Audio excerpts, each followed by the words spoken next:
I swear, if that smug bastard had said one more word, I might have rearranged his perfect smile permanently. We were at a dinner I didn't even want to attend. My wife, Ashley, said she wanted a serious talk. I figured maybe we'd finally discuss fixing what had been quietly breaking between us. Turns out, serious talk was just her polite code for ambush. There he was, Chase Donovan, her so-called colleague, already seated when I walked in. Black shirt a size too small, smirk big enough to power the city, looking at me like he'd already signed the deed to my house. Ashley, smiling way too brightly, motioned for me to sit across from them.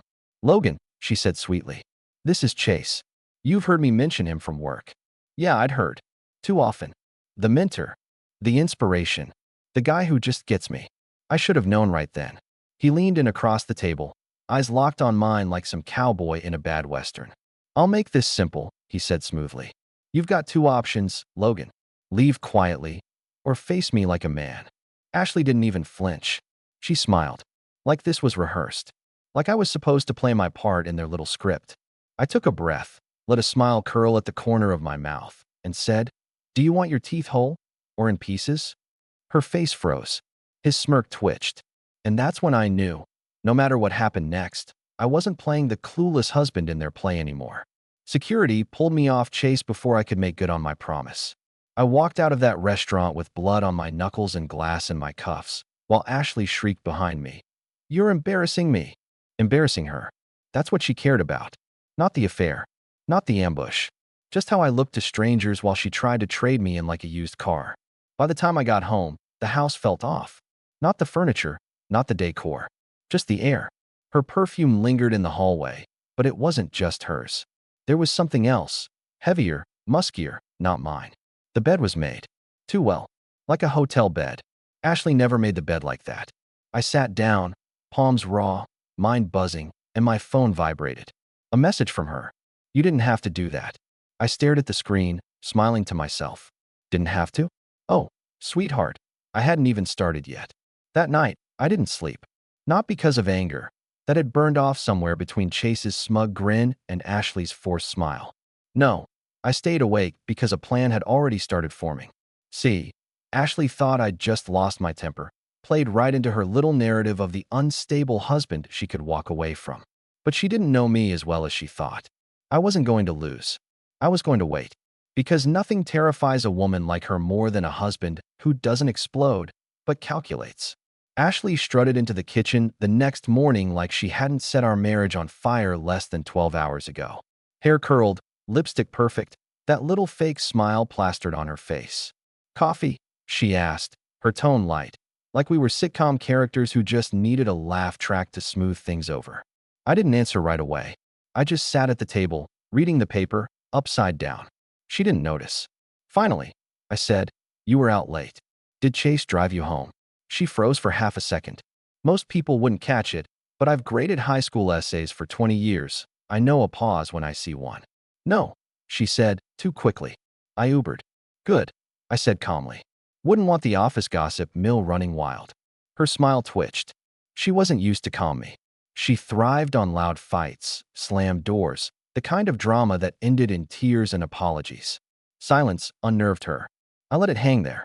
Then I slid my phone across the table. She glanced down, screen lit with a photo of her and Chase at that restaurant. His hand a little too close, her laugh a little too bright. Her face drained. "Who took this?" she demanded. "Doesn't matter," I said, standing. "What matters is you don't know half of what I know. Yet." I left her sitting there, staring at the phone like it was a live grenade. See, Ashley thought she was the puppeteer. But that morning, I cut her strings. And the best part? She didn't even realize I'd only shown her one card in a whole deck I hadn't played yet. You know that feeling when you're sitting across from someone, and they have no idea they're already checkmated? That was me, sipping burnt office coffee while Ashley scrolled through her phone, pretending she wasn't trying to figure out how much I knew. She thought I'd shown her my ace with that one picture of her and Chase. Truth is, that wasn't my ace. That was just the warm-up act, the guy who walks on stage before the real headliner. See, the thing about Ashley is, she's predictable. Beautiful, charming, the life of the party, sure. But predictable. She always underestimated me because I never yelled, never broke things, never played the part of the unhinged husband. She wanted drama, and I gave her silence. And silence, as it turns out, is terrifying when you're guilty. Are you going to say anything? She finally asked that evening, her voice sugar-sweet with a hint of panic underneath. I looked up from my book. About what? Her lips parted, then closed again. She hated that game. I'd asked a question that made her answer one she didn't want to. So she pivoted. She was good at that. Logan, we can't just stay like this. We need to talk. I set the book down, folded my hands. You're right. We do. Her eyes lit up for a split second. Victory, she thought. But I didn't give her the satisfaction. Tomorrow evening, I continued. Dinner. Just us. We'll put everything on the table. Her brows furrowed. Dinner where? I smiled. Here. I'll cook. Now. Ashley doesn't like being trapped in spaces she can't perform her way out of. Restaurants, she thrives in. She can flash that grin, laugh too loud, toss her hair, and there's always an audience to play to. But a dinner at home? Just her and me? No backup, no applause. That was my arena. The next day, I played the part she expected. Calm, polite, busy with work. But behind the scenes, I was busy laying groundwork. First, I called my buddy Matt. He's the kind of guy you'd never suspect of being useful, quiet, mild-mannered accountant. But Matt had a knack for digging. Tax records, social media scrapes, financial breadcrumbs. He once found out his ex had secretly leased an apartment in another state just from a Venmo receipt for utilities. Need a favor, I told him. Bigger than the time I helped you move your grill down 3 flights of stairs? He asked. Much bigger. He whistled. All right. What am I looking for? Ashley. Anything on her and Chase Donovan. Bank statements, travel receipts, texts, photos. If it leaves a trail, I want it. Matt didn't even ask why. That's the kind of friend you keep around. The kind who knows not to poke the hornet's nest, just hands you the stick. Next, I made a call I didn't expect to make, to Chloe. Yeah, Chloe, the one friend Ashley always kept at arm's length, the too blunt, too sarcastic one. The woman who had once said, after a few glasses of wine, Ashley's the kind of person who'll sell you a parachute after she's cut the strings. She picked up on the second ring. Logan, didn't expect to hear from you. I need to ask you something, Chloe. Off the record. You want the polite version or the truth? The truth. She sighed. Then buckle up. Because if you're finally calling me, you already know she's been playing you. That's the thing about Chloe. She didn't dance around it.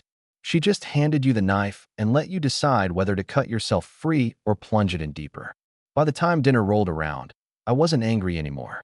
I was curious, like a scientist with a lab rat who didn't know the maze had already been changed. She came into the dining room that night looking like she'd dressed for an awards show. Hair perfect, diamond earrings I'd given her 2 anniversaries ago. Perfume strong enough to announce her arrival before she sat down. I'd cooked steak, medium rare, the way she always claimed to like it, though she usually left half of it untouched. Candlelight, wine, the whole production. Smells amazing, she said, plastering on that smile. I raised my glass. Till honesty. She clinked it, but I saw her hand tremble just slightly. We ate in silence for a few minutes. I let her stew. Finally, I set my fork down. So, I said evenly. You and Chase. How long's it been going on? Her knife clinked against the plate. Excuse me. No need to play dumb, Ashley. I just want the timeline. That's all. Her eyes darted. Left, right, back to me. She forced a laugh. Logan, you're being ridiculous. He's just a coworker. I leaned back, took a sip of wine. Then you won't mind me showing you this. I pulled out my phone and laid it on the table. Not the picture she'd seen yesterday. A different one. Chase's arm around her waist outside a hotel downtown. Timestamp clear as day. Her face went pale. Where did you get that? Doesn't matter. I tilted my head. What matters is you should probably stop underestimating me. For a second, I thought she might confess. But Ashley never chose honesty if manipulation was still on the menu. Fine, she said finally, her voice icy. You've been spying on me. That's healthy, Logan. I smiled. Better than being blind. She shoved her chair back, stood. You can't just ambush me like this. I set my glass down, calm as a preacher. Funny. That's exactly what you and Chase did to me at that restaurant. She froze, lips parted, because she hadn't expected me to throw her own tactics back in her face. Then she did what Ashley always did when cornered. She pivoted. She leaned forward, eyes glistening just enough to look convincing. "Logan," she whispered, "I still love you. You know that, right? It was a mistake. A stupid one time." I laughed. Not cruel, just amused. "Save it. I don't need the rehearsal. I already know my lines." She blinked, confused. "What lines?" "The ones where you cry, promise it won't happen again, and I forgive you. Except this time. Show's canceled." She gaped. For once, Ashley, my wife, the woman who could charm her way out of a speeding ticket, had no words. I stood, gathering the plates. "Eat if you want. But tomorrow, things start changing." I left her standing there, stunned. And for the first time in years, I slept like a man who wasn't the punchline anymore. That was the night Ashley realized the ground had shifted. She just didn't know yet that the fall hadn't even started. Because I wasn't just ahead of her. I was already planning the finale. The morning after our little dinner showdown, Ashley acted like nothing had happened. She breezed through the kitchen in her silk robe, sipping coffee like a woman who still believed she had the upper hand. "Morning," she said, all sing-song cheer. I didn't look up from my laptop. "Morning." Here's the thing about Ashley. Silence unnerved her more than shouting ever could. I didn't argue. I didn't accuse. I just typed, sipping my coffee. She lasted all of 10 minutes before hovering near the counter, trying to read over my shoulder. "What are you working on?" she asked. "Budgeting," I said smoothly. "Making sure we're covered for the future." That word, future, landed heavier than any accusation could. She hated not knowing which way I was leaning. "Covered? For what?" she pressed. "For changes," I replied, shutting the laptop with a click. I walked past her, leaving a trail of silence she couldn't follow. Later that day, I met up with Matt. He slid a folder across the diner table, his expression somewhere between pride and pity. "You weren't kidding, Logan," he said. "Your wife leaves more breadcrumbs than Hansel and Gretel." I opened the folder. Credit card statements, hotel receipts, text logs. Enough evidence to bury her in shame if I wanted to. But it wasn't the proof that interested me. It was the patterns, the dates, the names, the realization that Chase wasn't her first rodeo. He was just the most recent. "Unbelievable," I muttered. "Not really," Matt said, sipping his coffee. "You just finally decided to look." He wasn't wrong. That evening, Ashley tried a new tactic, charm. She greeted me in a dress I hadn't seen in years, the one she wore to our 10th anniversary dinner. She poured my wine before I sat down. "Logan," she said softly, "can we talk?" "Of course," I replied. "Always happy to listen." She relaxed a little, mistaking my calm for surrender. "I made a mistake," she began, her voice trembling just enough to sound rehearsed. "It didn't mean anything. I was lonely, neglected." I tilted my head. "So your solution to loneliness was Chase Donovan?" She winced. "You don't understand." "Oh, I do," I cut in. "Better than you think." Her eyes narrowed. "You're enjoying this, aren't you?" I smiled faintly. "Not enjoying. Just observing." She pushed her plate away, frustration spilling through her facade. "What do you want from me, Logan? A confession? Fine. I screwed up. Happy now." I leaned back. Not even close. That's when I saw it. The flicker of panic in her eyes. The realization that I wasn't bargaining, and I sure as hell wasn't begging. 2 nights later, she tried confrontation. "Why are you being so cold?" she snapped as I folded laundry in silence. "Do you want me to beg? Is that it?" I set down a shirt, met her eyes. "No, Ashley. I want you to realize you lost before you even started." She blinked. "Lost what?" "Our little game," I said. "You thought you were playing chess. Turns out, you're a piece on my board." Her jaw tightened. She stormed out of the room. Meanwhile, I was quietly pulling her safety nets away. First, the finances. Joint account? I shifted half into a private account under my name, legally, ethically mine. The mortgage? Refinanced 6 months ago with me as the primary. Her car lease? Under my credit. The kind of groundwork most men never think about until it's too late. Second, the narrative. While Ashley was busy curating her social media with beach selfies and inspirational quotes, I was quietly letting people know I was worried about her. Not slander, just concern. Concern spreads faster than gossip. "Yeah, she's been distracted lately," I'd say when neighbors asked. "Hope everything's all right with her." Concern plants seeds. By the time she tried to paint me as the bad guy, everyone else would already wonder if maybe she wasn't the angel she pretended to be. A week later, she finally snapped.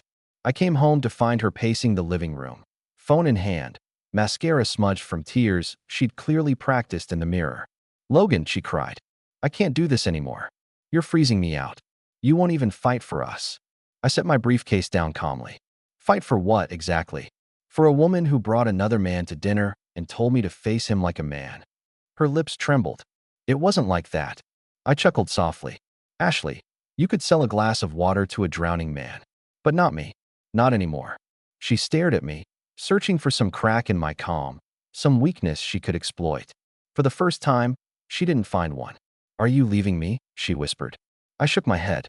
"No, you're leaving you. I'm just watching."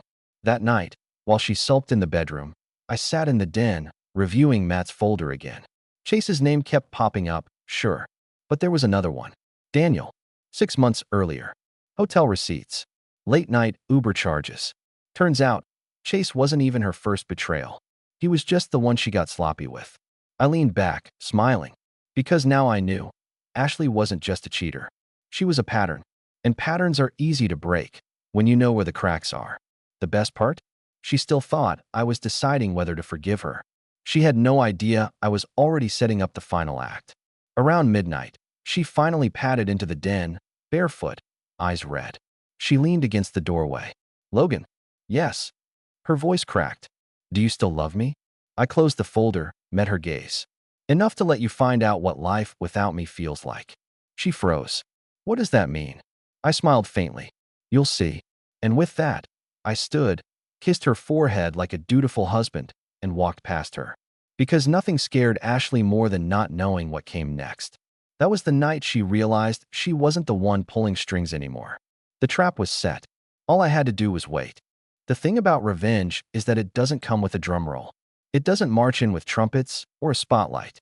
It slips in quietly, like smoke under a door, until the room's already filled and there's nowhere left to breathe. That's exactly how I planned it. Ashley thought we were in a stalemate.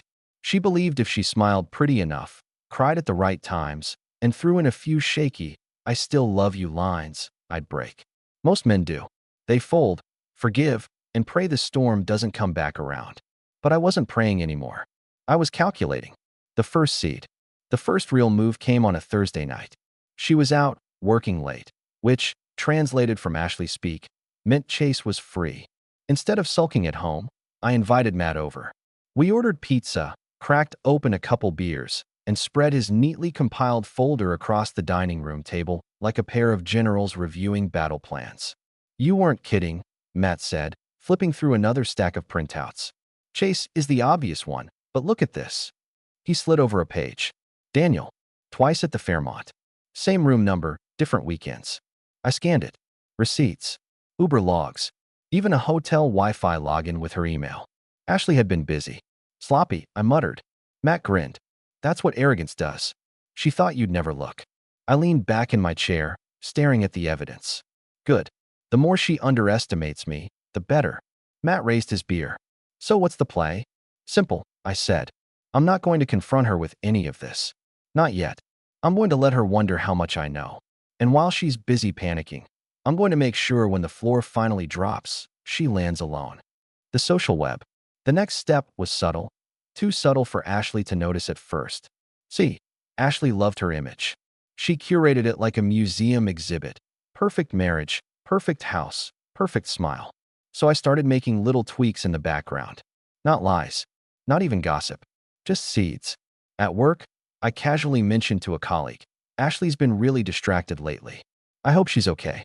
At church, I told the pastor, "Pray for Ashley. She's been carrying a lot on her shoulders." When neighbors asked why they hadn't seen us together as much, I smiled and said, "We've just been going through some things. Nothing I can't handle." Concern spreads faster than wildfire. By the time Ashley caught on, she'd notice people tilting their heads, asking gentle questions, and she'd have no idea where it started. The first slip. It didn't take long for her to break pattern. That Saturday, she came home earlier than usual. I was in the garage, wiping down tools that didn't need wiping. She walked in, her heels clicking nervously. "Logan?" she called. "Yeah." She stepped into view, clutching her purse like it held the answers. "We need to talk." I raised an eyebrow. "About what?" She bit her lip, the picture of a guilty woman rehearsing sincerity. "About us. About what you think you know." I set down the rag, leaned against the workbench. Go on. Her eyes darted, desperate. I don't want you to think I don't love you. I do. It was a mistake. A stupid, one-time thing, and I held up a hand. Ashley, you keep calling it a one-time thing. But I have to ask, which time are you referring to? Her face froze, paled. For a second, she didn't breathe. Then she forced a laugh. You don't know what you're talking about. I smiled faintly. Don't I? And I left it there.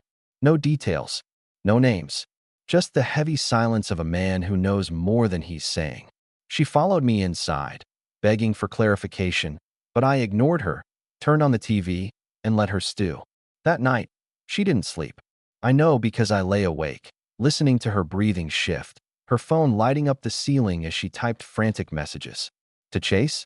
To Daniel? Didn't matter. The panic had started. The financial chessboard. 2 weeks later, I made my next move. Quiet, clean, undeniable. I moved half the money from our joint savings into a trust account under my name only. All legal. All documented. I rerouted my paycheck into a private checking account she couldn't access. The mortgage was already under me. The car she drove? Leased under my credit. Ashley had no idea that while she was busy chasing thrills, I'd been securing the fort. She noticed when her card declined at a boutique downtown. She came home fuming, storming into the den. Logan, what's going on with our accounts? My card didn't work. I didn't look up from my laptop. Probably just a hold. You know how banks are. Her voice sharpened. A hold? I tried 3 different stores. I closed the laptop, met her eyes. Maybe you should budget better. Her mouth opened, ready to explode, then closed again. She knew a fight wouldn't work. Not now. Not when she couldn't be sure what else I'd already done. The rumor mill. The next blow didn't come from me directly. It came from the slow drip of whispers I'd let loose. One evening, she came storming into the kitchen, cheeks flushed. Did you say something to Cheryl? She demanded. Cheryl who? I asked, buttering toast. Cheryl from yoga. She asked if we were separating. Said she heard I was seeing someone. I looked genuinely surprised. Really? That's strange. I never said a word. She glared at me, searching for cracks. But there were none. She couldn't prove a thing. The breaking point. The final straw that week came from Chase himself. I came home late one night, briefcase in hand, to find Ashley sitting on the couch, mascara streaks down her face, phone in her lap. He blocked me, she whispered. Who did? I asked, setting down the case. Chase. Her voice cracked. He said he doesn't want to ruin his career. That it's too risky. I hid my smile behind a sip of water. Chase was predictable too. He wanted the thrill, not the fallout. And fallout had officially arrived. She looked at me, desperate, vulnerable for the first time in years. Logan, please. I can fix this. I'll do anything. I set the glass down, leaned against the counter, and studied her. You can't fix it, Ashley. You broke it. She sobbed, covering her face with her hands. And I felt nothing. Just calm.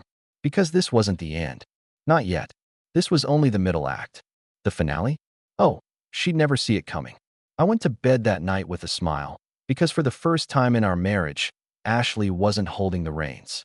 And the cruelest part? She still had no idea I was only warming up. By the following week, Ashley looked like a woman who hadn't slept in a month. Makeup couldn't hide the dark circles. Smiles cracked too fast. Even her laugh, the one that used to fill a room, now sounded brittle, like glass about to break. I played my role perfectly. Calm, polite, untouchable. One night, over dinner, she finally snapped. Why are you doing this to me, Logan? She whispered. I looked up slowly. Doing what? This Cold War. This silence. If you want me gone, just say it. I set my fork down. Ashley, you left a long time ago. I'm just letting you catch up. She didn't cry. Not then. She just stared at me like she was looking at a stranger. In a way, she was. A few days later, I invited her to sit down in the living room. She walked in cautiously, like a prisoner unsure if the door was locked behind her. I slid a folder across the coffee table. She didn't touch it. What's this? She asked. Everything, I said. Hotels, receipts, texts, Chase, Daniel, the works. Her face drained of color. You've been following me? No, I replied evenly. You've been sloppy. She reached for the folder, then pulled her hand back, like touching it might burn. What do you want from me? She whispered. I leaned back. Nothing. You already gave me what I needed. She blinked, confused. I wanted the truth, I said, standing. And you handed it to me on a silver platter. The next day, I filed the papers. Not for divorce. Not yet. I filed for a quiet separation of assets. A legal move she didn't see coming. The house, the accounts, even the dog, all under my name. When she confronted me, I stayed calm. You can't do this, she shouted. Actually, I said, sliding the documents across the counter.